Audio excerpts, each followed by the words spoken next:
Ang tanawin ay isa sa pinaka-nakakamangha na nakita ng batang lalaki.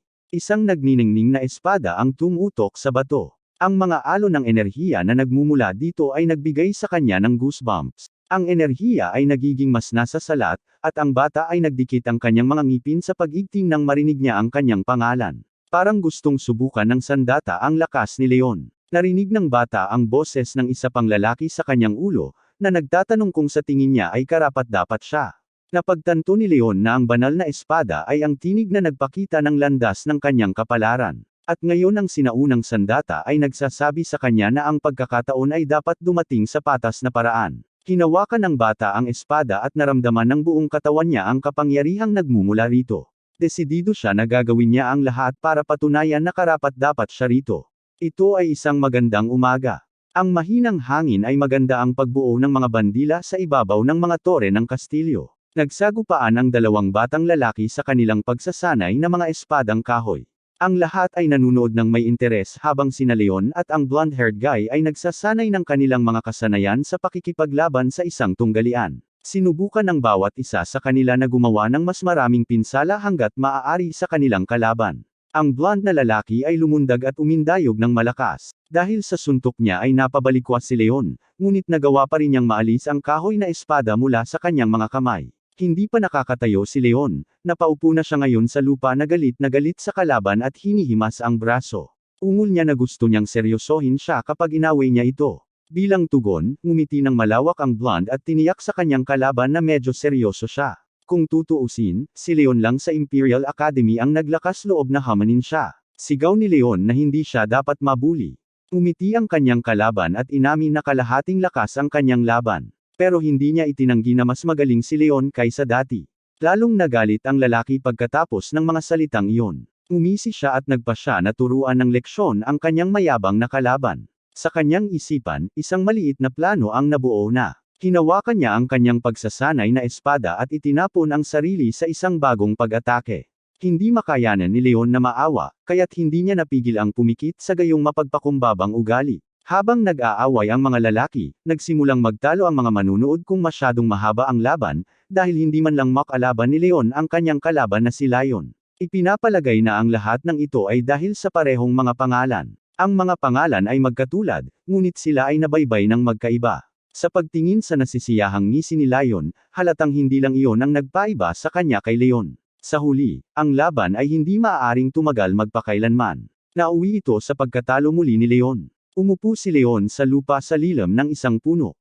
Nakayuko ang kanyang ulo. Naisip niya ang katotohanan na 3 taon na ang nakalipas mula nang ilipat si Leon sa Imperial Academy. Mariin niyang itinikom ang kanyang mga ngipin laban sa kanyang emosyon. Iniisip niya na kahit gaano pa siya magsanay, hindi niya kayang talunin ang blonde na lalaki. Nag-flash sa kanyang isipan ang imahe ni Lion, at napagtanto niya na magkahawigman ang kanilang mga pangalan, mayroon silang ganap na magkakaibang personalidad na lubos na naiiba sa isa't isa.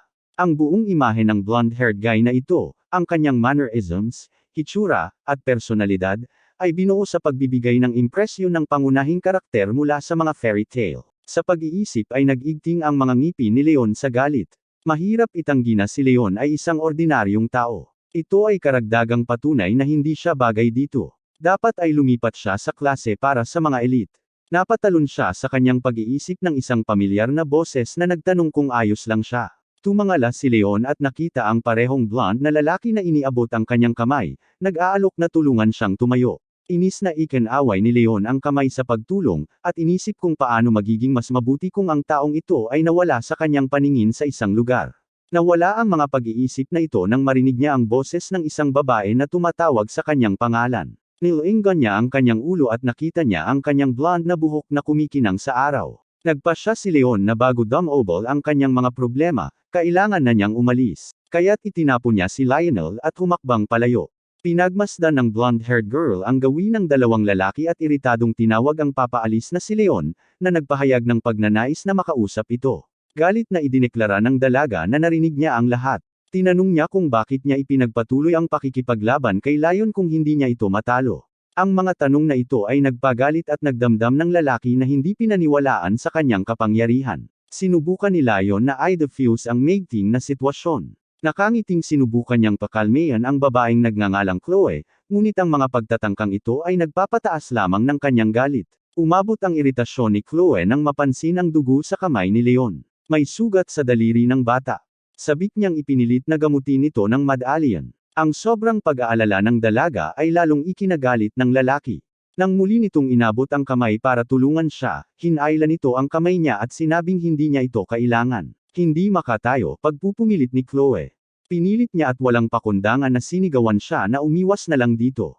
Ang pag-aalala niya sa maliliit na bagay ay ikinainis niya. Ang ganitong kabastusan ay ikinagalit ng dalaga, kaya tahimik niyang pinagmamasdan ang lalaki na papalayo sa hindi malamang direksyon. Ang papalubog na araw ay maganda ang liwanag sa gusali ng Imperial Academy. Ang katahimikan ng gabi ay nabasag ng tunog ng kahoy na hinampas. Sa pagsisikap na pigilan ang kanyang galit, nagpraktis si Leon gamit ang espadang kahoy sa palaruan. Walang tigil niyang pinalo ang kanyang sandata. Binalot siya ng mga balisang pag-iisip. Iniisip niya kung ano ang magbabago kung ang kanyang buhok ay magaan, ang kanyang dugong marangal, at ang kanyang pamilya ay sumusuporta. Mula sa mga puwersang inilapat, ang kahoy na espada ay nahati sa dalawa. Sa pagtingin sa mga piraso ng kahoy, napagtanto ni Leon na wala siya sa itaas. Sa mundong ito, napakaraming hadlang. Ang pagnanais at pagsisikap ay hindi palaging makakatulong. Naalala ng bata na ngayon ang kaarawan ni Lion. Isang kahangahangang partido ang dapat idaos para sa pagmamalaki ng Imperial Academy. Itinapon ng bata ang espada sa isang tabi at bumagsak sa lupa, nangako sa sarili na magsasanay bukas. 3 taon na siyang nawala ng buhay dito, at ngayon isa na namang araw ang nasayang. Ang pagkaunawa sa kung gaano karaming pagsisikap ang kanyang ginugol na walang nakikitang mga resulta ay tumama sa kanya ng masakit. Napaisip siya, bakit hindi na lang sumuko? Kung ang lahat ay isang foregone conclusion, paano siya lalakas? Dahil sa kawalan ng katarungan ay gusto niyang sumigaw. Rhetorical na tanong niya, bakit kailangan niyang pagdaanan ang lahat ng ito? Bakit ganito ang buhay niya? Hindi ba sapat ang effort niya? Napabuga ng singaw, pinakinggan ng bata ang katahimikan. Napangiti siya nang mapagtanto niya ang mga sagot na malabong makuha niya. O hustisya sa pangkalahatan. Aalis na sana si Leon sa training ground nang biglang nabaling ang atensyon niya sa isang malaking bulang apoy na papalapit sa kanya. Sa oras na ito, puspusan ang pagdiriwang. Maraming tao ang nagsama-sama sa kaarawan ni Leon. Pero nag-alala ang birthday boy na hindi mahanap ni Chloe si Leon kahit saan. Matagal na rin niya itong hindi nakikita. Sabi ng naiinis na babae, wala rin namang nakakita sa kanya sa dormitoryo. Umaasa siyang lalabas siya sa party. Ngayon ay kay Leon lang umiikot ang iniisip ni Chloe. Sinubukan siyang hilahin ni Lion sa pag-iisip kung saan nagpunta ang supladong lalaki. Pinaalalahanan niya na kasama niya ito ngayon para makapaghintay ang mga pag-iisip na iyon. Ang pagtatalo na ito ay tila hindi nakakumbinsi kay Chloe, kaya hindi nag-iisip ng mahabang panahon, tumalikod siya at lumakad palayo sa bulwagan, sumisigaw na kailangan niyang hanapin si Leon. Lumapit kay Lion ang isang lalaking maputi ang buhok. Pinanood niya ang dialogue nila ni Chloe. Masayang itinaas ang kanyang baso, sinabi ng matanda na ang kanyang kamahalan ay tinanggihan lamang ng isang batang babae, si G. Gilbert iyon. Iritadong lumingon sa kanya si Lion at hinimok siyang huwag gamitin ang kanyang titulo sa usapan. Maaari silang marinig at pagkatapos ay itago ang pagkakakilanlan ay magiging walang kabuluhan. Tumango ang lalaki bilang pagsang-ayon. Hindi rin siya nakipagtalo sa pahayag na wala pang karapatan si Lion sa titulo. Pagkatapos ng lahat, dapat siyang maging mas mahusay kaysa sa iba. Nakangiting binati ng matanda ang bata sa kanyang 17 kaarawan. Binanggit ni G. Gilbert na 1 taon na lang ang natitira bago magkatotoo ang hula tungkol sa pamilya ng imperial. Kapag ang isang miyembro ng imperial na pamilya, ang dakilang imperyo na si Clyde, ay tumanda na, ang kasalukuyang buhay ng emperador ay puputulan at magsisimula ang isang bagong panahon. Habang ang lahat ay nagdadalamati sa dating banal na emperador na si Roderick, isang bago ang kukuha ng kanyang nararapat na lugar sa trono. Paglilinaw ni Lion kay Gilbert. Talaga bang pinag-uusapan niya si Roderick na namatay 300 years ago? Ang kabalintunaan ay sinabi ng lalaki na napakataas ng mga inaasahan nila para sa kanya, ngunit napagtanto ni Lion na malalaman lamang nila iyon kapag naabot niya ang kanyang 18 na kaarawan. Inisip ng bata ang mga tao sa paligid niya. Si Chloe, na may espesyal na talento at mayroon ng level 4 na magic. Si Leon, na may espesyal na katigasan ng ulo at hindi makatao na lakas. Hiniling ni Leon na laging nasa tabi niya ang dalawang ito. Tiningnan ni G. Gilbert ang halos nasa hustong gulang na binata at naalala ang teksto ng propesya. Sinasabi na sa araw na ang isang lalaking nagngangalang Layon ay naging matanda, isang tibak ang bababa mula sa langit patungo sa kanya na wawasak kahit sa pinakamadilim na kasamaan. Sa oras na ito, sinusubukan ni Leon na mapagtanto kung ano ang nangyayari ngayon sa lugar ng pagsasanay.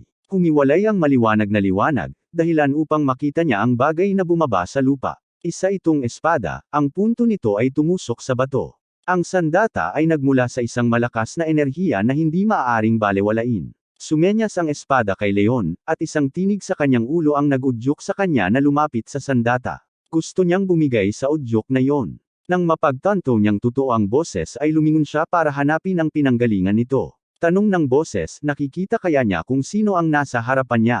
Sinimulan ni Leon na dahan-daang idagdag ang mga salik na nakita niya. Ang hugis na iyon, ang nakakasilaw na liwanag na iyon, ang tinig na nagmula sa espada. Ang hirap paniwalaan. Hindi siya makapaniwala sa kanyang sarili, ngunit malakas pa rin niyang sinabi na hawak niya ang banal na espada sa kanyang harapan. Ang bata ay hindi makapaniwala sa kanyang sarili, ngunit sinabi niya ito ng malakas na ito ay ang banal na espada. Bulong ni Sword na tinawag siya ng bata at sinagot niya ang tawag na iyon. Namilog ang mga mata ni Leon sa gulat. Nagpatawag ba talaga siya ng napakalakas na sandata? Biglang sumagi sa isip niya ang imahe ni Leon. Sa background nito, binabaybay ng espada na inakala ng lalaki na ang mundo ay hindi patas sa kanya. Ang ilang mga tao ay nakakakuha ng lahat, at ang iba ay kailangang lumago sa pamamagitan ng pagtitiyaga. Sinabi ni Sword na ang mga hindi nagsisikap ay walang karapatang singilin ang kanilang buhay. Ang mga talagang nagsumikap lamang ang may ganoong pribilehyo. Ang tinig ng espada ay nagsabi na si Leon, na nagreklamo tungkol sa kanyang buhay sa Panginoon, ay masyadong mayabang. Sumunod ang tanong, nararapat ba ang bata sa pagkakataong gumamit ng gayong sandata? Galit na sigaw ni Leon na deserve niya yon. Kung tutuusin, marami na siyang nakitang kawalang katarungan at ngayon ay maaari na itong bumawi. Nang makita ang seryosong intensyon ng bata, hinimok siya ng espada na angkinan siya. Pagkatapos ay bibigyan siya nito ng pagkakataong patunayan sa lahat na hindi siya mahina. Napagtanto na gusto ng Holy Sword na kunin ito ng lalaki para sa kanyang sarili, nagsimula siyang lumapit sa kanya. Sa bawat hakbang, umiikot sa isip niya ang tanong kung kakayanin ba niya. Ngunit pagkatapos, nagsimula siyang maalala ang mga sandali kung paano naging hindi patas ang buhay sa kanya. Kung tutuusin, araw-araw siyang nagsasanay na parang moldita. Sino ang mas mahusay na humawak ng tibak na iyon kaysa sa kanya? Lumapit si Leon sa espada. Hindi siya duwag, kaya sinubukan niyang patunayan sa mga taong nakapaligid sa kanya na kaya niya ang maraming bagay. Ngunit ang katotohanan ay malupit at malupit sa kanya. Malinaw na nagpasya ang lalaki na hindi niya gagawing basura ang kanyang mga pinaghirapan at itapon ito sa kung saan. Pagkatapos ay nagtanong ang espada, bakit siya nakatayo sa harap niya ngayon? Sinagot ni Leon na gusto niyang ipakita na determinado siya. Tunay na naniniwala si Leon na ang mga pagkakataon ay dapat pantay-pantay para sa lahat. At sa pamamagitan ng paghawak ng espada, itatama niya ang kawalan ng katarungan. Nang hindi marinig ang komento ng espada, ang lalaki ay nagpasya ng may pagkairita na dahil ang sinaunang sandata ay walang pakialam at hindi ibinabahagi ang kanyang mga halaga, wala siyang gustong gawin dito. Kaya tumalikod siya at umatras. Ngunit ang espada ay lumiwanag na mas maliwanag kaysa dati at nang lumingon si Leon, sinabi ng sandata na napatunayan na niya ang kanyang integridad at tinawag siyang mandirigma. Muli niyang hinimok ang binata na itaas ito. Sumingit ang bata. Tinawag niya ba talaga siyang mandirigma? Ganun ba kadaling magtiwala sa kanya ang espada? Na sinagot ng sandata na ito ay kanyang kalooban. Hindi ang tiwala niya. Dagdag pa, nagsimulang magsalita ang espada ng kakaibang propesya. Ang pusong hindi nadurog ng kapalaran ay hindi ipinanganak sa isang kilalang angkan. Isang pagnanais na patunayan ang pananalig, hindi gutom sa katanyagan o kayamanan. Sinabi ng baril na si Leon ang nararapat na maging bayani. Ito ang kanyang karapat-dapat na gantimpala na makakatulong na mapabuti ang kanyang lakas at kalooban sa lahat. Hinawakan ni Leon ang espada at damaloy ang kidlat sa kanyang katawan. Sinabi ng sandata na ang kanyang pangalan ay El Cid at ito ay pag-aari ng Holy Emperor Rodrigo Caldeas El Vivar. Siya ay gumagabay sa liwanag sa isang bagong panahon. Napuno ng enerhiya ng espada ang katawan ni Leon. Nararamdaman niya ang sandata na tumatawag sa kanya, humihimok sa kanya na pagtagumpayan ang kasamaan gamit ito. Pagkaraan ng ilang segundo, nakakita ang bata ng kakaibang pangitain.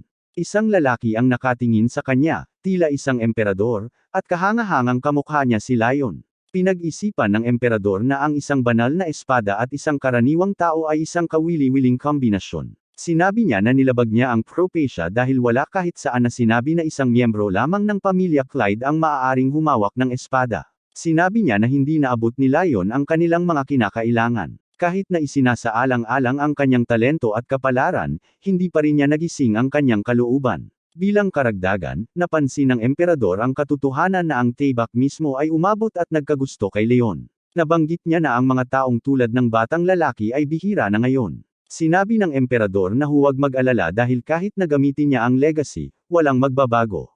Makahulugang idinagdag niya na oras na para bayaran ang kanyang mga utang. May kinausap ang kakaibang lalaki, hinihimok silang gawin ang kanilang trabaho at panuurin si Leon mula sa langit.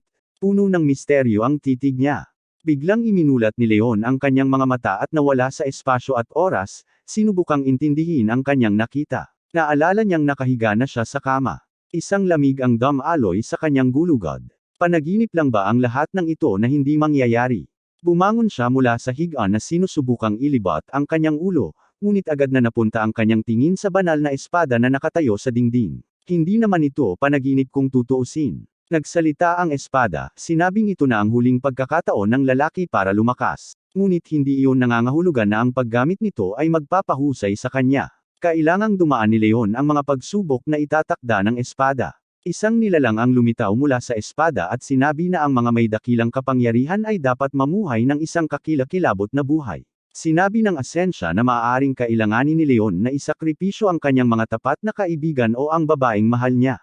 Agad na pumasok sa isip ko ang mga imahe ni Chloe at Leon. Itinuro ng entity na ang matitinik na landas na ito ay personal na pinili ni Leon na maging espesyal, kung saan sinabi ng lalaki na ito ay kanyang pagkakataon, hindi isang matitinik na landas. Maingat na tiningnan ng entidad si Leon, pinag-aaralan siya. Pagkatapos ay sumang-ayon ito sa kanyang paninindigan at sinabing magsisimula na ang kanyang paglalakbay. Tinawag ng nilalang ang bata upang ipakita ang kanyang husay sa espada. Kung tutuusin, para maturuan siya, kailangan itong maunawaan kung ano ang antas ni Leon.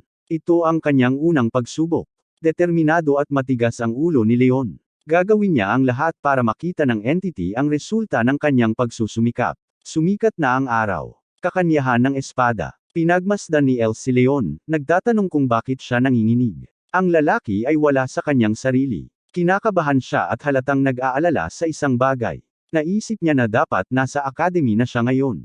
Gayon din, pagkatapos na tingnan ang espada, sinabi ng lalaki na naabala siya na nasa kanya ito. Kung tutuusin, kung ang sinaunang armas ay nakita ng iba, tiyak na makikilala nila ito. Sumang-ayon si Alcide kay Leon. Ang banal na espada ay mahirap na hindi makilala, ngunit hindi na kailangang mag-alala tungkol doon ngayon, dahil mayroong isang paraan upang itago ang presensya ng espada. Biglang nagkaroon ng maliwanag na kislap at nawala ang espada. Sa pwesto nito, lumitaw ang isang nagniningning na marka sa braso ng bata. Ipinaliwanag ng Asensya na ngayon ay nakatago ang espada sa loob ni Leon at walang makakakita nito. Nag-aalalang nagtanong ang bata kung lalabas ba ang espada kapag siya ay natutulog. Sinabi ng iba na ang sandata ay hindi lilito sa anumang paraan at hindi makagambala sa kanya. Nakangiting sabi ni Leon na superhuman na siya ngayon. Iritadong sabi ni Essence na hindi ito oras para magbiro. Mula sa araw na ito, makakalimutan na ng bata ang tungkol sa pagpapahinga. Magsasanay sila ng husto. Tuyong sagot ni Leon na madidismaya si Alcide, kung saan sumagot ang entity na hindi pa rin ito nabigo. Dahil sa mga salitang ito, natulala ang bata. Ipinaalala ni Els sa bata na ang kanyang pangarap ay nakataya kaya dapat niyang subukan ang kanyang makakaya. Ngunit ang resulta ay hindi lamang nakasalalay sa kanya, kundi pati na rin sa kanyang guro. Nang marinig niya ang mga salitang ito, kinuha niya ang pagsasanay na espada at nagsimulang magsagawa ng mga karaniwang pagsasanay.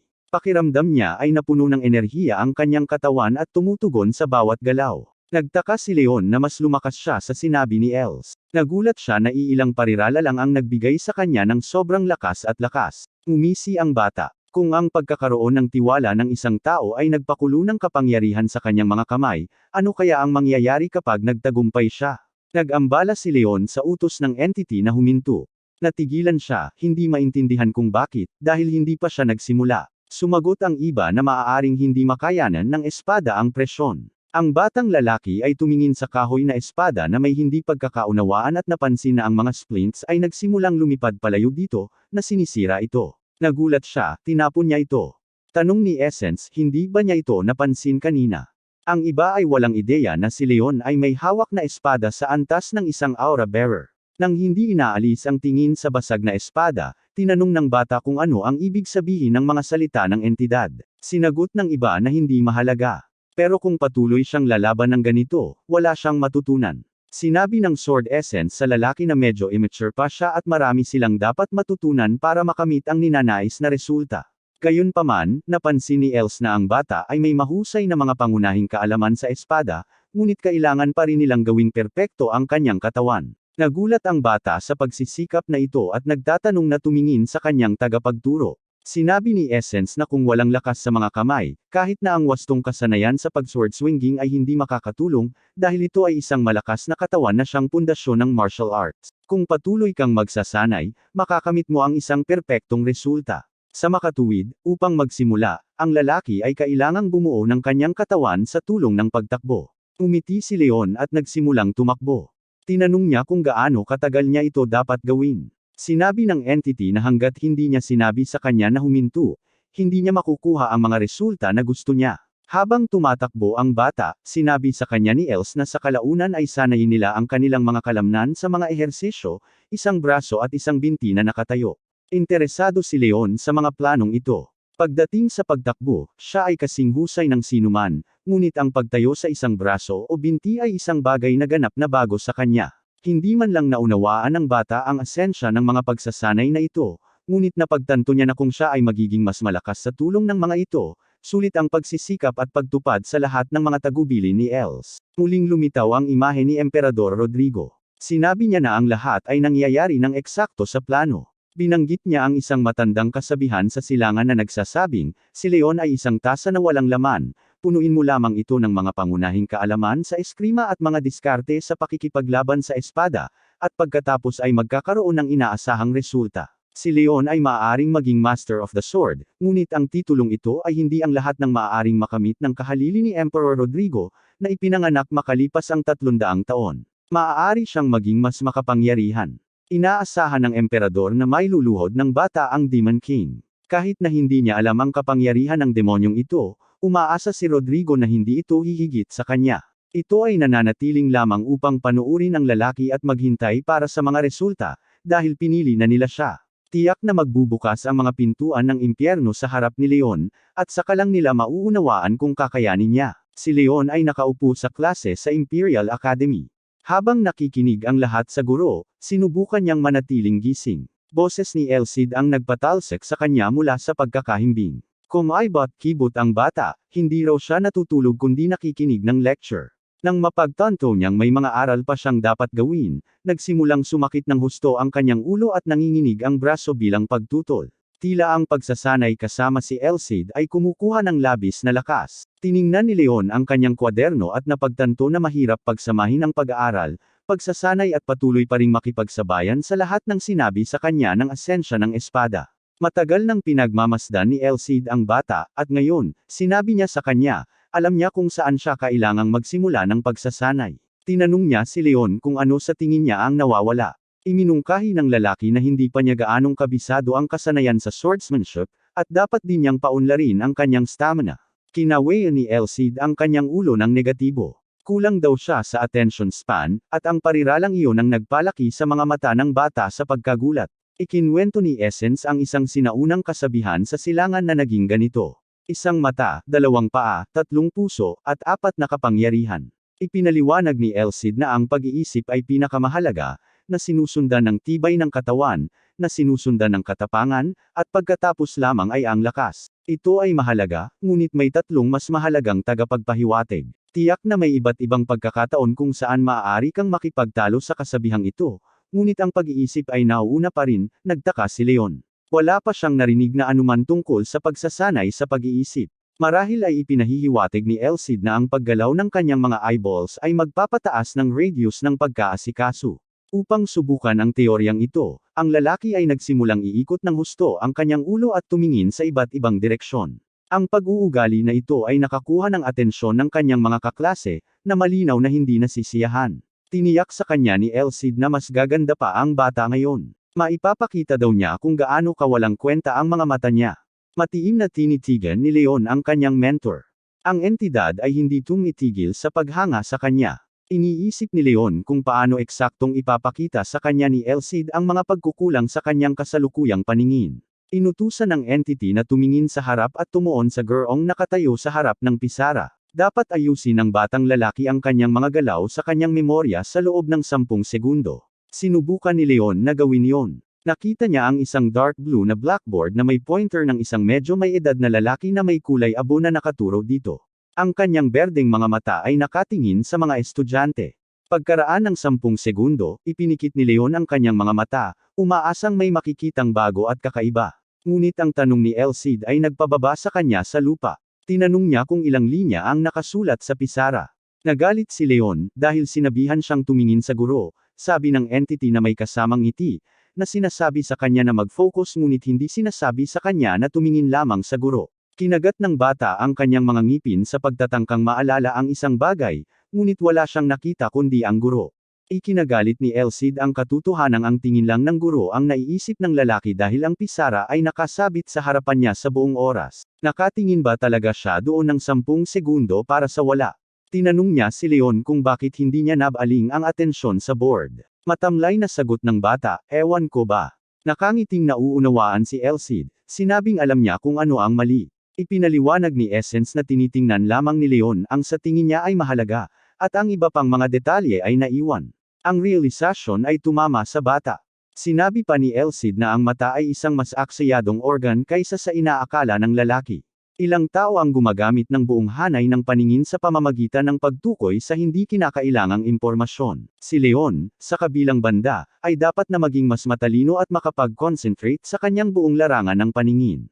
Inutusan ni Elsid na kunan ng buong larawan ang nakikita ng bata. Pinayuhan siya ng entity na i-relax ang kanyang mga mata. Kung magkagayon ay mapagtanto ng bata kung gaano siya kalawak na tumingin. Sinubukan ni Leon na gawin ang eksaktong sinabi nito. Muli siyang tumingin sa guro at ngayon ay sinubukang tumingin ng mas malawak, tulad ng sinabi ng kanyang tagapagturo. Mayroon siyang 10 segundo upang gawin ang lahat at tila imposibleng kabisaduhin ang mga detalye. Dahil sa tensyon, bumukol ang mga ugat sa noo ng lalaki. Parang walang katotohanan ang lahat. Hindi niya akalain na ang pag-aaral ng banal na espada ay magiging napakahirap. Ngunit walang babalikan. Pinaalalahanan ni Elsid si Leon na bigyang pansin din ang tuktok ng pisara. Sinubukan ng bata na isaulo ang maraming detalye hanggat maaari. Nagsimulang makatawag ng atensyon ang kakaibang ugali ng lalaki. Pinagmasdan ni Chloe si Leon na hindi kumukurap na nakatitig sa board. Marami siyang tanong sa kanya. Palubog na ang araw sa abot tanaw nang matapos ang mga klase sa Imperial Academy. Sa sobrang pagod ay lumabas si Leon ng auditorium kaya hindi niya napansin na may tao sa paligid niya. Yung tipong parang sesabog na yung mata niya at sesabog na yung ulo niya. Ngunit sa pagtingin sa nalilitong Leon, nagpa siya ang entity na maganda ang kanilang ginagawa. Sinabi ni Elsid na ang pagod na mga mata ay sanhi ng pagkatuyo. Ito ay dahil mas pinipilit niya ang mga ito kaysa sa karaniwan. Gayunpaman, ang pananakit ng ulo ay may iba't ibang anyo. Ginizing ni Leon ang isang function na matagal na niyang hindi ginagamit, dahilan para sumakit ang utak niya sa pagbabago. Gayunpaman, hindi iyon nalalapat sa mga kalamnan. Kinusot ng bata ang kanyang mga mata, nagtatanong kung hindi lang masakit ang kalamnan. Sumagot ang kanyang mentor na walang sakit na nararamdaman ang utak. Iyon lang ang paraan ng paglalagay nila. May isang bagay na dapat na napagtanto ni Leon ngayon. Kailangan niya ng karagdagang pagsasanay. Tumango ang bata sa kanyang mentor. Nagpasya si Elsid na simulan ang pagsasanay sa pag-iisip, kaya nagtanong siya, maraming kandila sa candlestick sa hallway. 2 ang sagot ng bata. Tinawag ni Elsid na tulala ang kanyang estudyante. Tutal may 3 kandila. Sumunod ang tanong, may salamin ba ang dumaan na bata? Hindi siguradong sagot ni Leon. Oo, pero kung may tali, hindi niya masabi. Paglabas, nakatanggap kaagad ng bagong tanong si Leon. Kung bukas ang ilaw sa 12 bintana. Pilit na inaalala ng bata, ngunit hindi mahanap ang sagot. Siya blurted out na ito ay sa. Pero habang papalapit kami, naging malinaw na hindi nakabukas ang ilaw sa bintanang iyon. Pakiramdam niya ay nagsimulang matuno ang kanyang utak, Dumura ang lalaki sa kama at sumigaw na gusto niyang matulog. Sa kanyang sorpresa, sinabi ni Elsid na maganda ang ginawa ng lalaki sa kanyang unang pagkakataon. Kung palagi siyang nagsasanay, magkakaroon siya ng ugali. Tinanong ng lalaki kung humingi siya ng pahinga, makakakuha ba siya? Kung saan sinabi ni Elsid ang isang matatag na hindi. Lalong walang magawa si Leon ngayon, kaya inisip niya kung hanggang kailan pa siya maghihirap. Sinabi ng mentor na ang masanay ay ang pag-adapt sa mga bagong bagay. Pero natural, may limitasyon din ang training nila. Ang paulit-ulit na pag-aaral ay may mga pakinabang, ngunit ang pinakamalaking problema ay ang katawan ay maaaring magpakita ng mga maling resulta. Nagtatanong na tumingin ang bata sa nilalang. Ipinaliwanag ni Elsid na maaaring magsinungaling ang katawan kung sanay ito sa isang ehersisyo. Sa makatuwid, mahalagang gumamit ng iba't ibang pagsasanay. Tumalon sa isang paa o nakatayo. Hulaan ni Leon na ito ang dahilan kung bakit kailangang sanayin ang katawan. Kailangang paunlarin ng isang tao ang kanyang sarili sa isang maayos na paraan. Sumang-ayon ang kanyang mentor. Sinabi ni Elsid na higit sa lahat, mahalagang makita niya ang mga kahinaan ng kanyang ward. Sinabi ng tagapagturo na ang lahat ng tao ay nagkakaroon ng kanilang mga buto, kalamnan, at sistema ng nerbiyos sa iba't ibang paraan. Hindi ito nakasalalay sa kung paano sila nabubuhay o kung gaano katagal ang kanilang ginugugol sa pagsasanay. Dahil sa mga pagkakaibang ito, nakabuo sila ng tatlong pangunahing pamantayan. Ang pakiramdam ng balanse ng mandaragat, ang direksyon ng mga ngaso, at ang mahusay na paningin ng pastol. Napagtanto ni Leon na pinauuwi ni Elsid ang punto na dapat gamitin ng isa ang kanyang lakas at sa gayon ay bawiin ang mga kahinaan. Sinabi ng tagapagturo na ang lakas ng bata ay ang pagtitiis at mahirap na pagsasanay. Ito ang mga pangunahing kaalaman sa swordsmanship, ngunit kailangan din ng iba pang mga kasanayan. Ang kahinaan ni Leon ay isang anyo na tumigas sa paglipas ng panahon na inuulit ang parehong bagay. Sa madaling salita, ang kakulangan ng physical at mental na flexibility ng fencing na may aura. Hindi naman lubusang naintindihan ng lalaki ang kanyang sinasabi, kaya paminsan-minsan ay naiinis si Elsid dito. Ngunit pagkatapos ay sinimulan niyang ipaliwanag muli na ang eskrima ay isang paraan ng paghawak ng espada, at kung matagumpay na may lalapat ni Leon ang mga pangunahing kasanayan sa iba't ibang sitwasyon, ito ay eskrima. Siyempre, ang espada mismo ay makapangyarihan, at nang marinig iyon ni Leon, ang kanyang mukha ay sumilay sa isang nasisiyahang ngiti, ngunit hindi nakiisa si Elsid sa kasiyahan ng binata. Lumapit siya at tinanong kung ang lahat ng teoryang ito ay maaaring magturo ng mga pangunahing kaalaman sa labanan. Sagot ni Leon na hindi niya akalaing magagawa nito. Pagkatapos ay tinanong ni Elsid ang lalaki kung ginamit ng kanyang kalaban na si Lion ang aura skill laban sa kanya, at iyon ang dahilan kung bakit siya natalo. Marahil ay hindi siya isang ordinaryong tao dahil ang kasanayang ito ay nangangailangan ng espesyal na pagsasanay. Matututo lang si Leon ng aura skills pagkatapos niyang makapagtapos sa akademya. Pero sa ngayon, kung gusto niyang talunin si Lion, mag-focus muna siya sa training. Lumiwanag ang mga mata ni Leon at sumagot ito na syempre gusto niyang manalo sa laban sa kanyang kalaban na blonde ang buhok sa lalong madaling panahon. Sumagot si Elsid na hindi sapat ang pagnanais lamang, kailangan pang magsikap. Ang mga salitang ito ay nagpagalit sa bata. Ngunit mahinahong sinabi ng mentor na masasanay lang siya sa paggamit ng kanyang kakayahan kung siya ay magsasanay ng marami. Ngayon ay natututo siyang makakita ng mas malawak. Hindi nagtagal ay dadaan din sila sa buong kurso ng pagsasanay. Dahil sa balitang ito, hindi komportable ang bata, ngunit nagtanong pa rin siya kung kailan ang susunod na mga sesyon ng pagsasanay. Sinagot ni Elsid na mas mabuting hindi na muna alam ang tungkol dito. Naging malas ang ngiti ng kanyang mentor nang ipaalam nito sa kanya na kung magpapabaya si Leon, siya ay mapaparusahan sa mga pagkakamali simula bukas. Ang impormasyong ito ay hindi medyo nakakatakot, ngunit hinailan ng lalaki ang kanyang sarili at sinabing ang mga parusa ay magsisilbing dagdag na insentibo upang lumakas ng mas maaga. Pinahahalagahan ni Elsid ang parirala, na sinasabi na mayroon siyang magandang pag-iisip. But besides will, you also need strength, that's why he decided to push the guy in this. Napagtanto ni Leon na tama ang kanyang mentor. Ito ay magiging hindi matalino upang sirain bukas. At kung mabisa man ang mga parusa, wala siyang pakialam. Kung tutuusin, itataas din ito ang antas ng kanyang kapangyarihan. Tinanong ni Elsid kung ayaw niyang subukan ang pamamaraang ito. Nag-thumbs up si Leon, sinabing pasok siya. Sa sandaling sinabi iyon ng lalaki, agad siyang nakaramdam ng malakas na singil sa kuryente na naglakbay sa buong katawan niya, kaya napasigaw siya sa biglaang sakit. 5 segundo lang ang itinagal nito, ngunit pakiramdam ni Leon, lahat ng kanyang kaloob-looban ay may oras na magprito. Si Elcid ay hindi napahiya dito. Mahinahon niyang sinabi na first time niya iyon kaya hindi niya na-control ang puwersa. Sa susunod ay mas mahina ito. Pagkatapos ay ngumiti ng malawak ang tagapagturo at ipinaalam sa kanya na sa bawat bagong pagkakamali, tataas ang kapangyarihan ng paglabas. Kaya't ang bata ay kailangang magsikap ng husto. Nakahiga doon si Leon na iniisip na ang lahat ng ito ay puro pagpapahirap. Ngunit gayunpaman, sinabi niya na itutuloy nila ang bagong pagsasanay mula bukas. Sikat na ang araw sa training ground ng Imperial Academy. Sinimulan na ni Leon ang kanyang pag-ehersisyo. Una, nagsimula siyang mag-jogging, sinusubukang tumakbo ng maraming lap hanggat maaari. Pagkatapos nito, nag-practice siya ng kanyang pananaw. Sa kanyang titig, napahiya ang isa sa mga guro ng academy. Pagkatapos, bumalik siya sa kanyang silid para magsagawa ng bagong ehersisyo. Ang one-arm stand. Paglabas ni Leon, nag-set agad si Elcid ng test of attention. Tinanong niya kung ilang kalapati ang nakaupo sa bubong. Kumpiyansa ang sagot ng bata na may 10. Nang tanungin ng tagapagturo kung alin sa mga ibon ang unang dumating, sinabi ni Leon ang pang-anim. Nagulat si Elcid dahil tama ang mga sagot. Tinanong niya kung ilang kalapati ang nakaupo sa bintana. At muli, nakuha niya ang tamang sagot. Walang kalapati, uwak lang. Sinabi ni Elcid na napakaganda ng resulta ng pagsasanay. At kamakailan lang ay natuon niya ang kanyang atensyon. Nagpa siya ang mentor na dumating na ang sandali. Sa wakas, maaari niyang hayaan ang kanyang mentee na magpahinga sandali. Tuwang-tuwa si Leon nang marinig ito, dahil isang buong buwan na ng pagsasanay. Biglang may tumawag sa pangalan na Lion, na parang wala saan. Kinusot-kusot ni Leon ang kanyang mga mata at bumulong sa hindi magiliw na boses na matagal na nilang hindi nagkikita.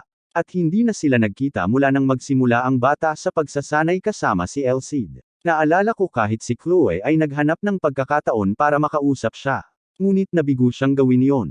Hindi pinapansin ang puot, inihayag ni Lion na ang lahat ay kailangang magtipon sa bulwagan pagkatapos ng tanghalian. At hiniling sa kanya na kumuha ng isang lalaki. Sa kanyang pag-alis, sinabi niyang naisip niya ang katotohanang tiyak na makakasama si Leon sa set.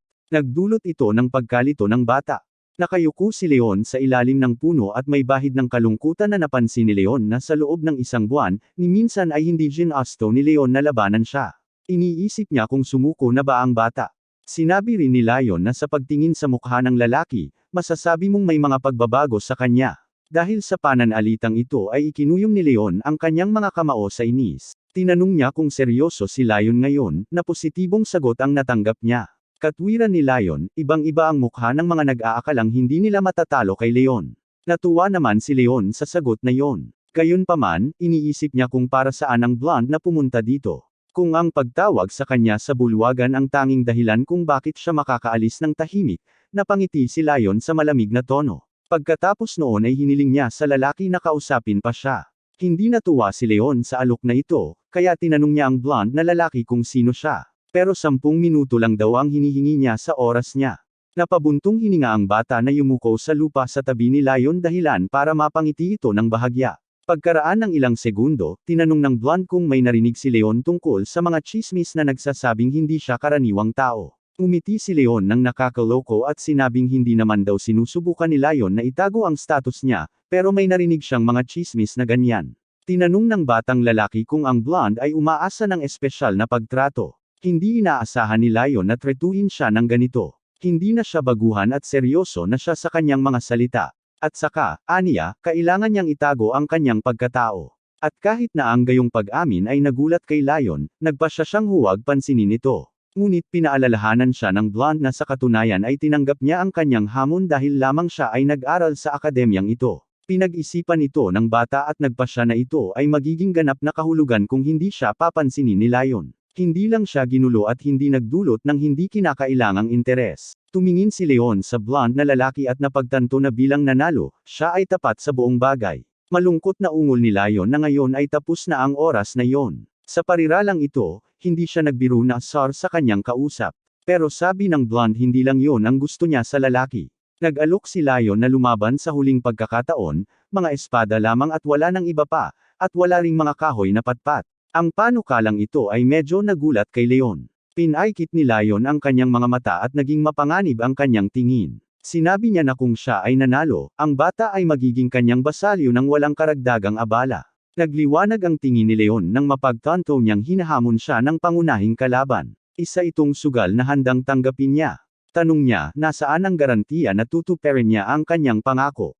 Na sinagot ni Leon na naniniwala siya sa maharlika at dangal ng bata. Kaya naman natitiyak niyang hindi masisira ni Leon ang kanyang salita at lalayo na lamang. Masarap ang pakiramdam ng mga salitang iyon sa bata, lalo na nang marinig niyang laging nasa tabi niya si Lion. Nilinaw ni Leon kung ano ang mangyayari kung manalo siya, ano ang magiging reward niya. Sumagot si Lion na gagawin niya ang anumang hilingin ng nanalo. Ngunit sa paggawa nito, hindi dapat malagay sa panganib ang kanyang pamilya at karangalan. Tumanggi rin siyang ipasa ang lihim na kaalaman at pamamaraan ng pagsasanay sa espada. Umiti si Leon at sinabing ganap na siyang nasiyahan sa mga tuntunin, maliban na lamang na ang petsa ng labanan ay siya na ang magpapasya. Sinabi ni Lion na ipaalam sa kanya sa sandaling handa na ang lalaki. Makakahanap siya ng lugar, ngunit kailangan siyang maabisuhan 3 araw bago ang labanan. Ang mga lalaki ay umalis sa iba't ibang direksyon, malinaw na nag-iisip tungkol sa kanilang sarili at sa pag-iisip na tune-up para sa labanan. Pumasok sa isip ko ang imahe ni Emperor Rodrigo. Sinabi niya na sa wakas ay dumating na ang sandali. Teon, pinili sa kapritsyo ng espada, at ang prinsipe na nag-aangkin ng trono ay magkikita sa labanan. Napagtanto ang katotohanan na hindi kailanman nagawang talunin ni Leon ang blonde sa labanan, talagang natakot ang bata. Pero huli na ang lahat dahil pumayag na siya sa laban. Iritadong tanong ni Elcid kung ano nga ba ang kinatatakutan ng bata. Determinado na siyang manalo hindi pa katagal, ngunit ngayon ay nagpasya siyang sumuko. Sumagot ang bata na hindi siya naiintindihan ng entidad at ang lahat ay hindi tulad ng sa unang tingin. Nag-aalala siya kay Lion dahil napakalakas niya ngayon at maaari siyang saktan. Ipinaliwanag ng lalaki na 1 buwan na ang nakalipas ang pagsasanay ay tila napakahirap para sa kanya, ngunit ngayon ay mas malakas at mas mapanganib ang kanyang pakiramdam. Tiniyak ni Elcid ang bata at sinabing bagaman walang nakakaalam tungkol dito, hindi siya dapat mag-alala masyado. Ipinaliwanag ng entidad na ang espiritual na kapangyarihan ay isang kapangyarihang ganap na naiiba sa pisikal na kapangyarihan. Normal lang na hindi ito napansin ng lalaki, dahil walang gumagamit nito. Tutulungan daw ni Elcid ang bata lalo na't gusto nitong makapasa sa endurance test kaya naman niregalo ng tadhana. Sabi ng mentor na may nakakatakot ng ngiti na sigurado siyang may mangyayaring napaka-intriga. Ang pangunahing bagay ay ang lalaki ay hindi nang ahas magpanik. Madaling araw, nagtipon-tipon ang mga estudyante ng akademya sa looban upang simulan ang kanilang pagsasanay. Nagbabala ang guro na kung mayroong sinuman sa mga naruroon na hindi makasali, dapat silang tumabi. Ito ay isang pagsubok ng pagtitiis. Noong nakaraang taon, nasa ika-9 na pwesto si Leon, na isang magandang resulta. Ang kanyang tagumpay ay bunga ng kanyang pisikal na pagsasanay, ngunit ang mga anak ng matataas na ranggo na maharlika ay tumanggap ng mga premyo. Gumamit sila ng Special Endurance Potion at nakatulong ito sa kanila. Tinanong ni Elcid kung saang lugar si Lion. Sumagot si Leon na siya ang nasa unang pwesto. Gayunpaman, kitang-kita sa blonde na lalaki na nag-ensayo siya ng husto. Hindi siya maikukumpara sa mga nagyayabang lamang sa kanilang pinagmulan. Kahit na ang distansya ay maikli, kailangan mong tumakbo ng 2 laps. Isang lap na 400 metro para sa kabuoang 800 metro. Ang huling record ay ang Lions, na 1 minuto at 20 segundo. Tinanong ni Elcid kung ano ang record para kay Leon. Sumagot ang bata ng 1 minuto at 40 segundo. Akala ng mentor nakakatuwa na 20 seconds lang ang pagkakaiba ng oras. Sinubukan ng mentor na pakalmayan ang bata. Sinabi niya na dapat niyang subukang muli at iwanan ang mga nakaraang kabiguan sa nakaraan. Kung tutuusin, may Elcid na siya ngayon, at ang bata ay hindi na katulad ng dati. Matapos makuha ang kanyang lakas ng loob, nagsimula si Leon at inihanda ang kanyang sarili para sa nais na resulta. Kailangan niyang malampasan ang kanyang kalaban. Nagwagayway ng pulang bandila ang instructor at sumenyas na magsisimula na ang kompetisyon. Nang marinig ito, lahat ng mga kalahok sa karera ay biglang nagsilabasan mula sa kanilang mga upuan at sinimulan ang karera. Tumakbo ng napakabilis si Leon kaya nagulat ang mga nakatayo sa gilid ng mga kalahok. Sa simula pa lang ng karera, nagawa na niyang manguna at nangunguna na siya ngayon sa kanyang mga karibal. Pagdating niya sa finish line, buong pagmamalaking inanunsyo ng instructor na 1 minuto at 29 na segundo na lang ang lumipas, ibig sabihin ay nakapagtakda na siya ng bagong record. Lumapit ang lalaki kay Leon, na naghahabol lang ng hininga pagkatapos ng karera, at masungit na tinanong kung natuto na ba siyang gumamit ng kanyang aura. Negative ang sagot ng bata. Halatang hindi talaga naniniwala ang lalaki sa katotohanan ng mga salitang iyon, kaya nagpasya siyang subukan ang mga ito. Hinawakan niya ang kamay ni Leon at nagliwanag ang paligid. Ito ay kung paano nila sinusuri ang paggamit ng aura. Kung nakilala at naramdaman nila ang aura, ang kalahok ay agad na madi-disqualify. Kinumpirma ng guro ang katotohanan na hindi ginamit ang aura. Napansin niyang malaki ang ipinagbago ng bata sa loob lamang ng isang buwan. Tuwang-tuwang nagtanong ang lalaki kung anong klaseng pagsasanay ang mayroon siya. Nahihiyang ngumiti si Leon at sinabing basics lang ang training niya. Kaya naman makikita mo na tumaas ng husto ang performance niya. Inamin ng trainer na malamang ay nag-training siya ng husto. Nagtataka ang lalaki kung paano naging malakas ang lalaki sa loob ng maikling panahon. Pinagmasdan ni Lion ang tagumpay ng kanyang kalaban mula sa gilid. Tinapunan niya ito ng masasamang tingin sa katahimikan. Tumabi si Leon at agad na tinanong si El Cid kung ano ang nangyayari. Sa halip na sumagot, tinanong siya ng kanyang mentor, saan nanggagaling ang pisikal na lakas. Iminungkahi ng bata na tumulong ang mga kalamnan, ngunit iyon ang maling sagot. Ipinaliwanag ni El Cid na ang karamihan sa mga pisikal na paraan ng pagsasanay sa mundong ito ay upang palakihin ang iyong sariling mga kalamnan at gawing siksik ang mga ito, ngunit ito ay kalahati pa lamang para makakuha ng mga resulta. Sinabi rin niya sa akin na ang mga kalamnan ay mayroon ding mga nerbiyos, at ayon sa pag-unlad ng ugat, ang limitasyon ng lakas ng kalamnan ay tinutukoy. Natuklasan sa kanya ng kanyang tagapagturo na ang dahilan kung bakit ang pisikal na lakas ay independent sa nakikitang epekto ay dahil sa pagkakaiba sa mga ugat ng kalamnan. Ito ang impormasyong hindi pa narinig ng bata.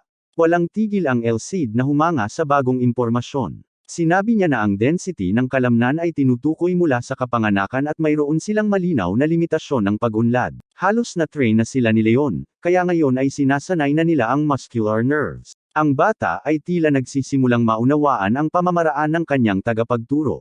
Nagtaka si Leon kung gaano kalaki ang nabuo ng kanyang neuromuscular system. Kung tutuusin, hindi pa niya sinanay ang nerbiyos noon at hindi niya akalaing totoo ito. Umiti ng makahulugan si El Cid at sinabing may parusa siya para doon. Matapos ang mga salitang ito, nakuryente ang bata. Ang lalaki ay sumigaw ng napakalakas na nakakuha siya ng hindi kinakailangang atensyon mula sa mga tao sa paligid niya. Sinabi ni El Cid na lahat ng pinagtatrabahuhan ng lalaki sa loob ng 10 taon, nakuha niya sa loob ng ilang buwan. Ang sakit na napunit ang mga nerve endings ay nagdulot nito. Ito ang dahilan ng neuromuscular training. Tinanong ni Leon kung bakit hindi ibinahagi ng kanyang tagapagturo ang impormasyong ito noon. Sagot niya na mas makakaabala pa ito sa bata. Sinabi ni El Cid na ang pagsasanay ng may pag-iisip ay ang susi sa pagsasanay na ito, at kung nalaman niya ang impormasyong ito ng mas maaga, ang pag-iisip at pagtuon ay bumaba ng malaki. Umiti si mentor at sinabing sapat na ang simpleng pasasalamat. Ginagawa niya ang dapat gawin ng isang banal na espada, kaya masaya siya sa mga resulta, dahil matagal na siyang nagsanay ng sinuman. Biglang may pumasok sa isip ng bata. Paano kung ang banal na espada ay isang piraso talaga ng kaluluwa ng bayaning si Rodrigo? Ang pangalawang tanong ay agad na lumitaw. Ang dakilang Emperador Rodrigo ba, na lubos na iginagalang ng lahat, ay talagang isang kontrabida sa halip na isang bayani. Sa loob ng ilang segundo ang nakakagambalang pag-iisip na ito ay nagpatulala sa bata. Walang pakialam niyang pinanood ang karera. Siya ay inilabas sa estadong ito ng mga taong sumisigaw tungkol sa kung gaano kahanga-hanga si Lion. Tulad ng nangyari, nagawa ng Blonde na masira ang kanyang record mula noong nakaraang taon. Lumapit si Leon sa results board at nakita niyang hindi niya nagawang talunin ang kanyang kalaban sa huli. Nasa pangalawang pwesto siya ngayon. In first place ay walang iba kundi si Leon. Dahil sa impormasyong ito ay naikuyom ni Leon ang kanyang mga kamao sa galit. Nang makita ito, sinabi ni El Cid na masyado siyang nagmamadali dahil isang buwan pa lang. Sumagot ang bata na lubos niyang naiintindihan. Ngunit mahirap na hindi mapansin ang kanyang pag-unlad. Kung tutuusin, siya ay nasa ika-9 na pwesto, at ngayon siya ay nasa pangalawang pwesto. Nasa unang pwesto pa rin si Lion. Hindi pa tapos. Napangiti si Leon at determinado siyang manalo sa susunod. Madilim na sa labas at tanging ang mga bintana ng dormitoryo lang ang kumikinang na nagpapalabnaw sa dilim. Nakahiga si Leon sa kama. Tinanong niya ang kanyang mentor kung anong klaseng pagsasanay ang naghihintay sa kanya bukas. Sagot niya na halos tapos na sila sa pag-iisip. Nangangahulugan ito na mayroon na silang mas mahirap na gawain.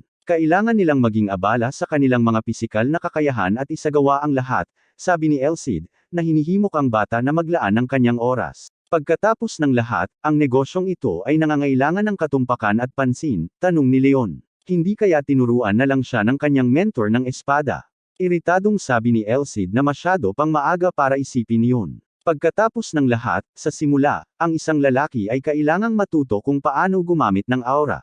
Napansin ni Elsid na sapat na ang paggamit ng mga pangunahing kasanayan upang maabot ang isang tiyak na antas. Ang martial arts na walang aura ay mga galaw lamang. Mukhang komplikado sa unang tingin, ngunit sa katotohanan ito ay napakasimple. Sa ngayon, madaling hulaan ang mga galaw ng lalaki. Tinanong ni Elsid kung handa na ba si Leon na talunin ang pinakamalakas na eskrimador, si Lion. Nataranta ang bata. Sinabi ng kanyang tagapagturo na kailangan niyang magamit ang kanyang mga lakas. Ang espadang pinanday ng mahabang pagsisikap ay napakalakas, kaya hanggat ang kanyang pisikal na kasanayan ay tumataas sa antas, kahit na si Lion ay hindi magagawang madaig siya. Tinukoy ni Elsid na kakailanganin din ng batang lalaki ang praktikal na karanasan. Pagkatapos ng lahat, magkakaroon siya ng mga kaaway na mas malakas kaysa sa Lion sa kanyang buhay. Tutol si Leon, na sinasabi na ang gayong mga thug ay nakatira sa mga slums, at walang ganoong mga thug sa akademya, kaya ang isa ay hindi maaaring mag-alala. Naglakad ang bata sa corridors ng Imperial Academy na may dismayadong mukha. Kahapon ay may seryosong usapan sila ni Elsid na tumatakbo pa rin sa kanyang isipan. Napalingon ang bata sa tanong ng isang dumaang estudyante na nagsalita. Ito ba talaga ang karaniwang tao, Leon? Tatlong estudyante ang nakatayo sa harap ng bata at tinitigan siya ng may pagtataka. Nakita ni Leon ang mga natatanging marka sa kanilang mga uniforme sa paaralan na nagpapahiwatig na ang mga lalaking ito ay mga estudyante ng isang elite na klase. Sila ay sumigaw sa galit at paghamak na ito ay isang uri ng mapahamak na bagay. At ang ilang tramp ay hindi maaaring pumangalawa sa kompetisyon. Sinimulan nilang ituro ng daliri si Leon at sinisigawan na baka may ginulo ang instructor dahil hindi mo sila maloloko. Sabi ni Leon na may ngiti sa labi na kung hindi sila makontento sa hapag ay maaari silang pumunta sa curator anumang oras. Namangha ang mga lalaki sa kanyang kapangahasan. Nagsimulang sabihin ng mga bully na hindi nila alam kung paano niya nagawang manloko. Ngunit kakaiba na tumalon siya mula sa ikasyam na pwesto hanggang sa pangalawa.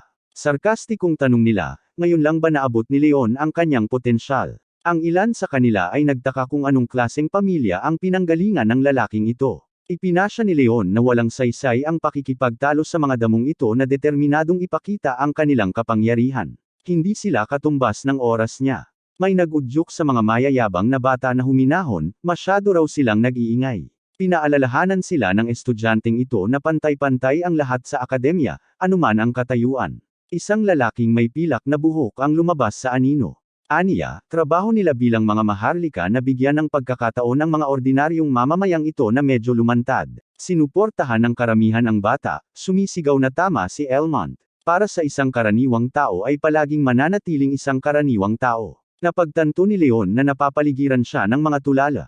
Naiinis siyang makita ang mga estudyanteng nagyayabang sa kanilang pinanggalingan. Ipinaliwanag niya kay Elsid na bago sa kanila ay si Elmont, ang pangalawang anak ng konde ng Bourbon. Bago si Leon, pangalawa na siya sa rangkang at karibal ng blonde na lalaki. Ngayon ay nagalit siya sa pagkawala ng lugar na ito at sa katotohanang hindi siya nakalibot sa Leon. Pero hindi naging hadlang iyon para mag-enjoy siya sa status niya. Lumapit si Elmont kay Leon at sinabi sa hindi tapat na boses na ikinalulungkot niya na naging ganito ang una nilang pagkikita.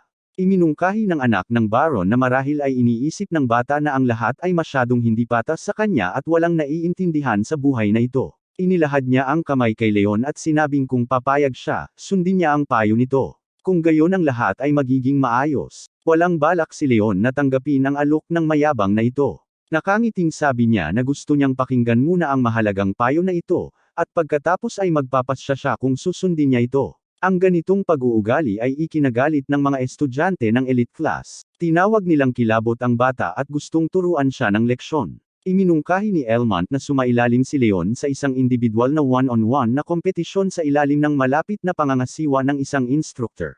Kung gayon walang sinuman ang magdududa sa kanyang mga kakayahan. Napatingin ang lalaki sa snob na ito at hindi niya maintindihan kung bakit pa siya mag-aaksaya ng oras sa kanya. Naikuyom niya ang kanyang mga kamao at napagtanto na kahit gaano kaakit-akit ang alok, sa pagtanggap nito ay tatanggapin niya ang isang hindi patas na akusasyon laban sa kanya.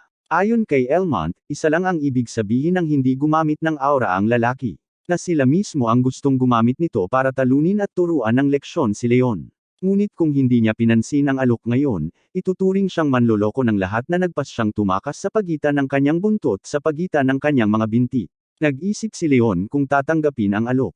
Ang lalaking ito na may pilak na buhok ay dapat na gustong saktan siya kahit papaano, at naghahanap siya ng paraan upang gawin ito. Sa gitna ng karamihan ay nakita ng bata si Lion, na malungkot na nakatingin sa eksena. Halatang makakatulong ang blonde na may ahon si Leon sa gulo na ito, ngunit walang pagnanais na puntahan siya. Sa kanyang isip, napagpasyahan ni Leon na ang tulong mula sa kanyang pangunahing karibal ay walang pinagkaiba sa isang matinding insulto o kahihiyan. Kaya't bamantong hininga siya at nagpasya na tanggapin ang tunggalian kay Elmont. Tumawa si Elmont, hindi makapaniwala na pumayag si Leon sa kanyang proposal. Nakangiwi niyang tanong kung talagang tinatanggap niya ang hamon. Sumang-ayon ang bata. Sinabi ni Leon ang kanyang sariling mga tuntunin. Si Instructor Helmut ay naruroon at ang lahat ay matatapos sa isang araw. Kung mananalo si Leon, nanunumpa si Elmont na hindi pagdudahan ang kanyang mga kakayahan. Naisip ito ng anak ng Baron dahil kung tatanggapin niya ang mga kondisyong ito at si Helmut ang tagamasid, kung gayon walang manloloko. Pero pumayag pa rin siya.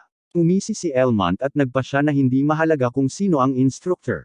Sisiguraduhin niyang mapapahiya si Leon at makikilala ng mga tao ang tunay niyang kapangyarihan. Habang nasa silid, naalala ni Leon ang kasiyahan sa mukha ni Elmont. Hindi man lang niya akalain na ganoon kabilis siyang makakakuha ng hands-on experience. Kinumpirma ni Elcid na isa nga itong napakalaking swerte at dapat samantalahin ang pagkakataon. Tinanong ng bata ang kanyang mentor kung sa palagay niya ay may kakayahan siyang talunin ang isang kalaban tulad ni Elmont. Hindi naman kasi siya nakalaban ng kalaban na gumagamit ng aura. Ang sagradong espiritu ng espada ay biglang nag-alok na ipakita sa lalaki kung ano ito sa pagsasanay. Tinanong ni Leon kung ano ang ibig sabihin ng lalaki, dahil inihanda na niya ang kanyang sarili sa panibagong hamon o laban. Walang sinagot ang mentor. Ngunit pagkatapos ng ilang segundo, isang maliit na asul na screen ang lumitaw sa harap ng mukha ng lalaki na nagpapakita ng impormasyon. Sinuri ni Leon ang impormasyon sa screen. Ang kanyang antas ng kasanayan sa trabaho at antas ng kasanayan ay nakasulat doon. Iyon ay ang kanyang mga istatistika. Inilarawan din ni Elcidem ang mga kakayahan at kakayahan ni Elmont. Pagkakita sa kanila, laking gulat ng lalaki at tinanong kung bakit mahina ang kalaban. Ipinaliwanag ng mentor na kung ito ang pangalawang anak ng Conti, malamang na madalas siyang gumagamit ng mga potion. Ibig sabihin, sila lang ang nagbigay sa kanya ng tunay na lakas. Kung kukunin ni Leon ang Gayuma, hindi niya ito matutunaw. Ang substance ay magiging nutritional supplement lang sa kanya. Kaya't ang pagsasanay ni Elmont ay walang halaga kumpara sa kanya. Ipinaliwanag ni Elcid na ang pisikal na kakayahan na maaaring tumaas ng walang paggamit ng aura ay katumbas ng halaga ng E99. Ang rango, 79 ang limitasyon. Ngunit sa tulong ni Elcid, ang lalaki ay magagawang tumalon sa pader na ito sa kanyang sariling pagsisikap. Magiging malakas siya kahit walang aura.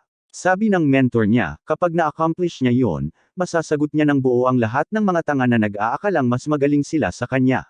Napagtanto ni Leon na hindi siya dapat mag-alala tungkol sa kanyang pisikal na kakayahan sa ngayon. Kung tutuusin, makukuha niya ang lahat, ngunit sa tamang panahon. Samantala, makikinig siya kay Elcid. Ang bata ay matatag na nagpasya na mula ngayon ay oras na para umakyat, hindi pababa. At gagawin niya ang kanyang makakaya. Hindi niya hahayaang manalo ang isang tulad ni Elmont. Ngunit may tanong kung bakit nakalista ang kanyang ranggo bilang isang bayani na hindi marunong gumamit ng espada. Marahil ay masyado pa siyang bata.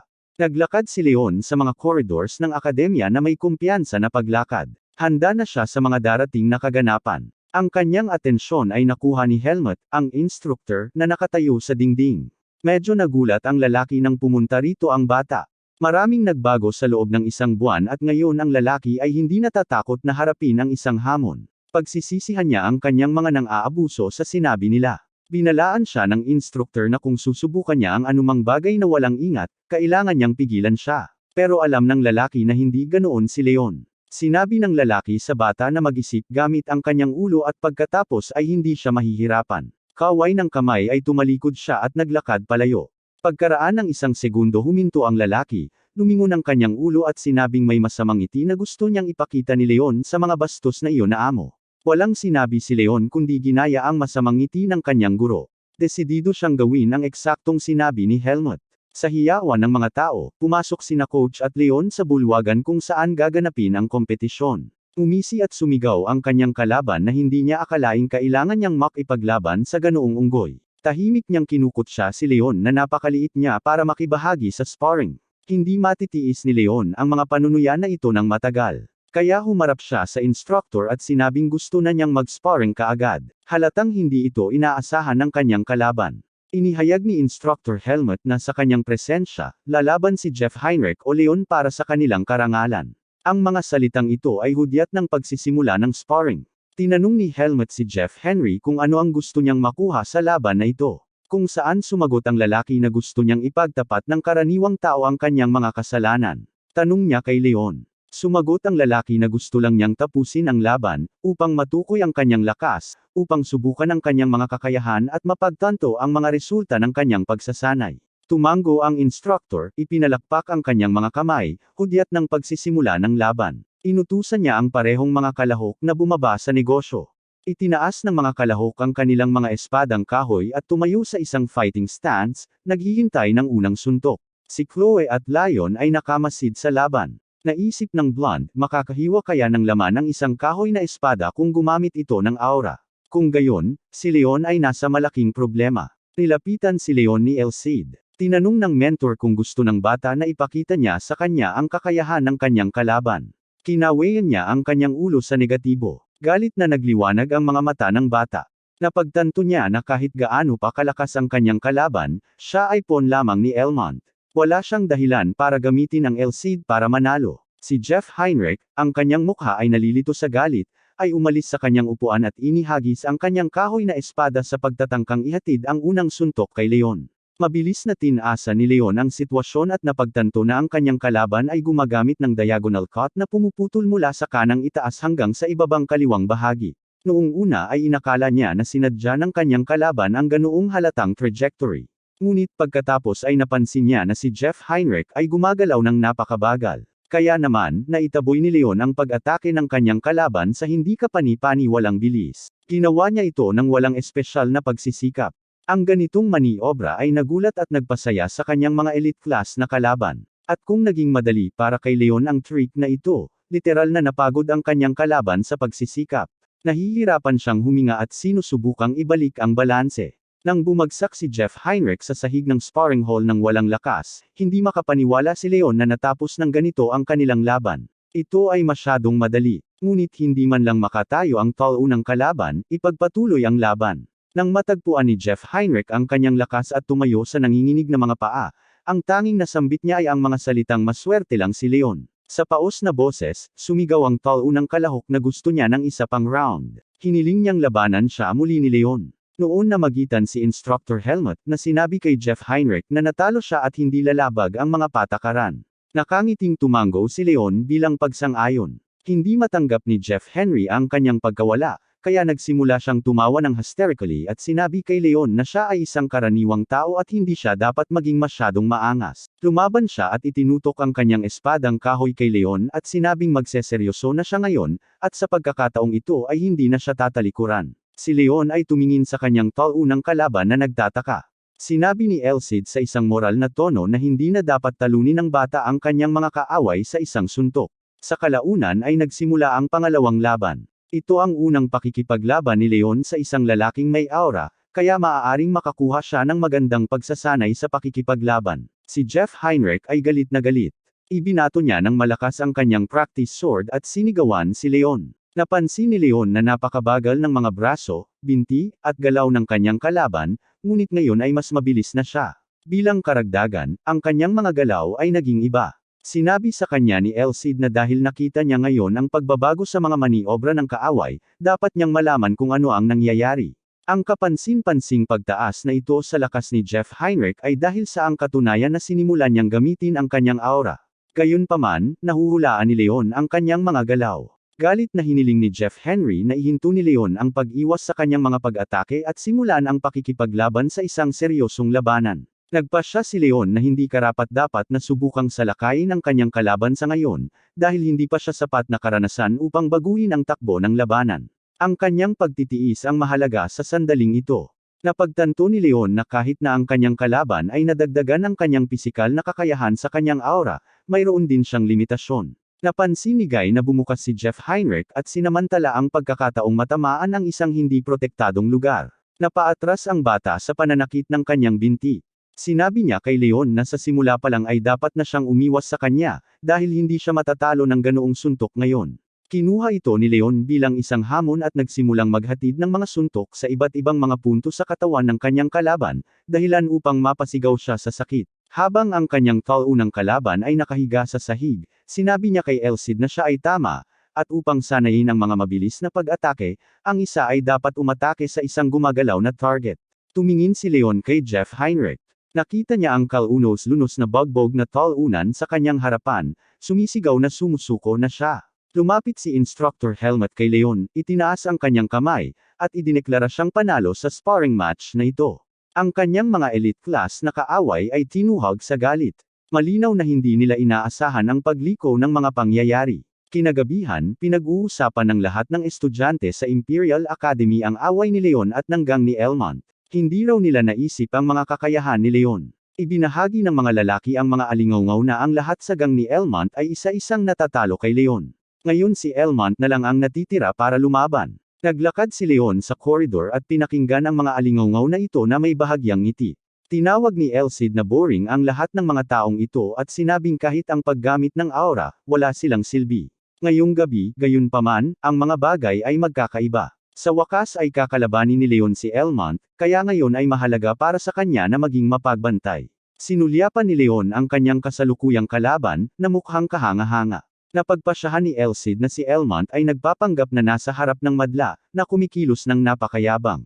Habang naglalakad sa sparring ground, naisip ni Leon na sa paggamit ng aura, mas mataas ang pisikal na kakayahan ng kalaban kaysa sa kanya.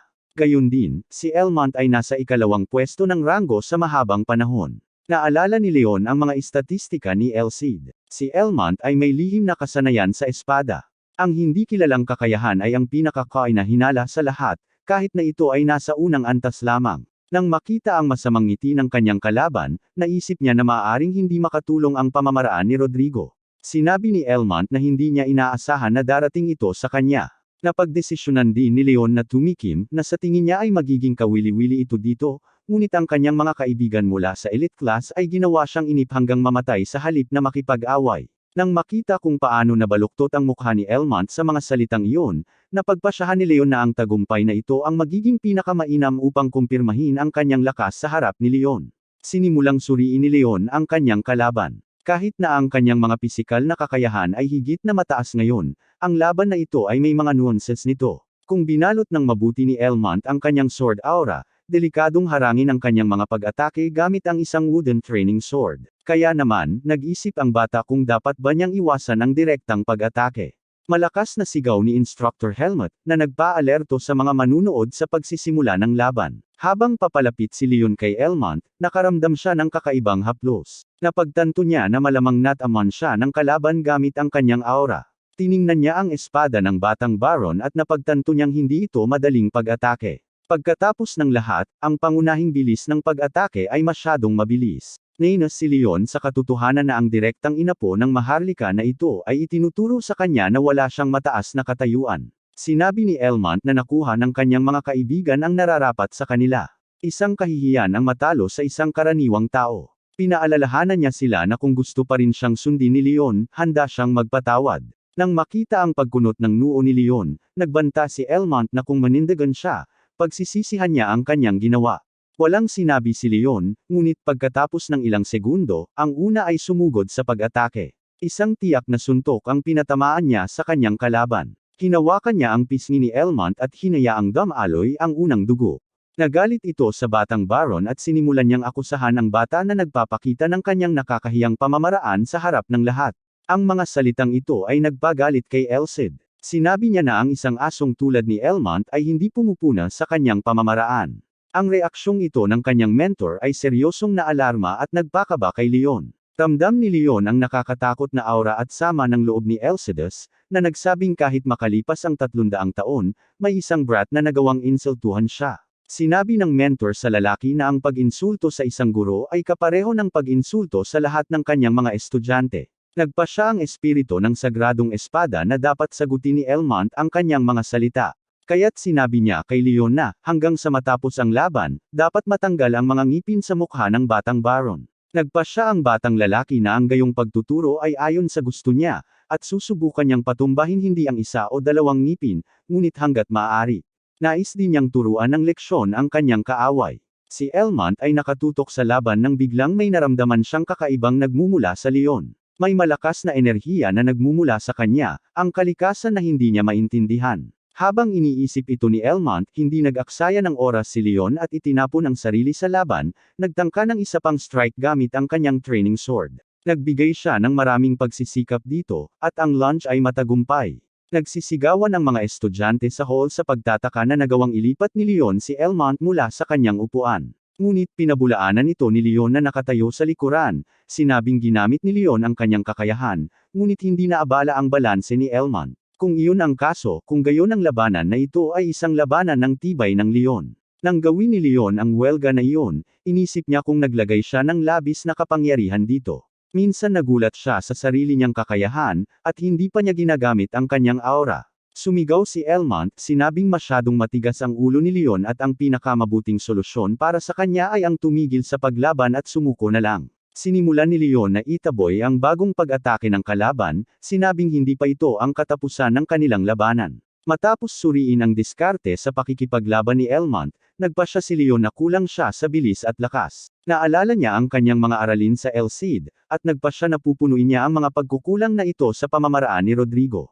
Ang kasanayang ito ay hinulaan ang mga aksyon ng kalaban. Kung nakita lang sana sila ng lalaki kanina, madali niyang natalo si Elmont. Kailangang maging mas mabilis pa si Leon, tingnan ang mas malawak, siguraduhin buo ang kanyang view hanggang sa maramdaman niyang nasa tubig siya. Ginawa ng bata ang lahat upang kumilos gaya ng itinuro sa kanya ng kanyang mentor, at nang mawalan siya ng balanse sa kanyang kalaban sa kanyang mga suntok, labis siyang nasiyahan sa kanyang sarili.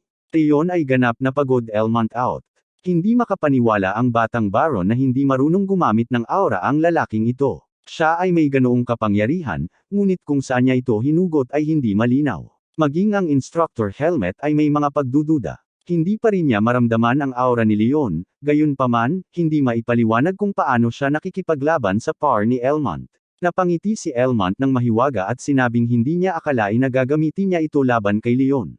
Agad na napagtanto ng bata na siya ay nagsasalita tungkol sa isang lihim na kasanayan. Hindi alam ni Leon ang esensya ng kasanayang ito, kaya napagpasyahan niya na ang pinakamahusay na pagpipilian ay maghintay lamang. Pagkatapos ng lahat, ito ay napaka-hindi makatwiran na umatake ng walang thorough, hindi alam kung ano ang aasahan.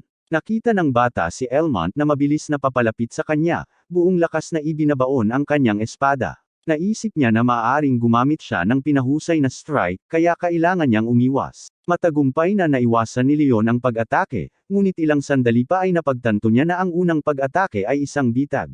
Para kahit na siya ay umiwas, Elmont pinamamahalaang upang hampasin ang susunod. Kaya ito ang lihim na pamamaraan ng espada ng kanyang kalaban. Alam niya kung paano gawin ang espada na laging tumama sa target. Kung susubukan ni Leon na umiwas, mababali niya ang kanyang mga tadyang. At sa ganoong malubhang pinsala, hindi niya maipagpapatuloy ang laban ng may dignidad. Maaaring subukan ng isa na subaybayan ang espada ni Elmont gamit ang pamamaraan, ngunit may pagkakataon na matatalo siya. Hindi kayang matalo si Leon sa kanya, kaya kailangan na itong wakasan. Tumalon ng mataas si Leon, naiiwasan ang mga sumunod na pag-atake ng kanyang kalaban. Ngayon ay wala na siya sa saklaw. Gamit ang trick na ito, una niyang ginulo si Elmont at pagkatapos ay sinaktan siya, na nabasag ang proteksyon na baluti sa kanyang balikat. Ang kanyang kalaban ay umungal, na hindi napagtanto kung paano ito nagawa ni Leon. Nagawa ni Leon na mabali ang braso ni Elmont. Ngayon ay inilagay niya siya sa isang hindi magandang posisyon. Ang karagdagang kurso ng labanan ay nakasalalay sa mga susunod na hakbang ni Leon. Pinagmasdan ni Leon ang lahat mula sa gilid. Malinaw na ang pinsala sa kanyang braso ay walang halaga kumpara sa pagkabigla ng makitang nabigo si Elmont sa pamamagitan ng paggamit ng isang lihim na kasanayan. Naisip ni Elmont na sa integridad ng dalawang kamay, ang kalaban ay aatake sa ulo. Ngunit ang lakas ng kanyang espada ay umabot na sa limitasyon nito. Sa makatuwid, kung mabali niya ang espada, tataas ang tsansa niyang manalo. Nagmamadaling umatake ang lalaki, ngunit nagawa ni Leon na matamba ang espada mula sa kanyang mga kamay nang walang labis na pagsisikap. Nawala ang lahat ng pag-asa ng tagumpay. Pagkatapos noon ay agad na inihagis ni Leon ang sunod niyang suntok na tumama mismo sa mukha ng batang Baron na may dugong bumulwak sa kanyang bibig. Nang makita ng mga manunood na hindi lang nananalo si Leon, ngunit nalaglag din ang ilang ngipin ni Elmont bilang karagdagan, nagsimula silang sumigaw at pumalakpak. Nakahiga sa sahig ng sparring hall ang taunang Elmont. Si Leon at ang instructor na si Helmut ay tumayo sa tabi niya, na itinaas ang kamay ng bata, na nagpapahiwatig kung sino ang nanalo sa labanang ito. Hindi napigilan ni Elcid na purihin ang kanyang estudyante. Natuwa siya na natalo si Elmont sa isang manlalaban na may nakakahiyang pamamaraan. Ngayon mas pipiliin niya ang kanyang mga salita. Hindi inakala ni Leon na posible ang ganitong pagbabago sa karakter dahil sa isang pagkatalo. Ngunit maganda para sa batang lalaki na matikman ang mga laban sa akademya. Sinabi ni Elcid na labis siyang humanga sa laban ni Leon. Kaya sa tingin niya ay oras na para magbukas ng bagong pinto na tinatawag na acceleration. Nagulat si Leon na nagpasya ang kanyang tagapagturo na mabilis na matuto ng bagong pamamaraan. Ngunit nanag ang kuryusidad sa kanya, kaya tinanong niya si Elcid kung mas malakas ang kasanayang ito kaysa sa ginamit ni Elmont. Sa halip na sumagot, nagsimulang ipaliwanag ni Elcid na ang katawan ay gumagalaw ng mas mabagal kaysa sa isip, lalo na sa mga emergency na sitwasyon. Gumagamit ang mga tao ng mga reflexive na paggalaw na hindi nauugnay sa bilis. Tinanong ng mentor si Leon kung bakit naisip niya na ang mga profesional na fencer ay maaaring kumilos ng napakabilis. Ipinagpalagay ng lalaki na ito ay dahil alam nila kung paano gamitin ang aura. Siya ay bahagyang tama. Kung hindi niya gagamitin ang aura, hindi kakayanin ng kanyang katawan ang malalakas at malalakas na suntok. Kaya, pagkatapos matutunan ang aura, maaaring simulan ng isa ang paggamit ng acceleration. Binanggit ni Elcid na nagamit ni Leon ang acceleration ng hindi pinagkadalubhasaan ang aura. Ito ay noong nagawa niyang tumalo ng mataas sa panahon ng labanan at disorient si Elmont. Sinabi ng mentor na nagtagumpay ang lalaki dahil nalampasan niya ang likas na limitasyon ng kanyang sariling kalooban. Naguguluhan si Leon. Naisip niya na kung hindi niya gagamitin ang kanyang aura sa mga ganitong maniobra, hindi ito kakayanin ng kanyang katawan. Ngunit narito siya, ligtas at maayos. Marahil ay bahagyang ginamit niya ang acceleration.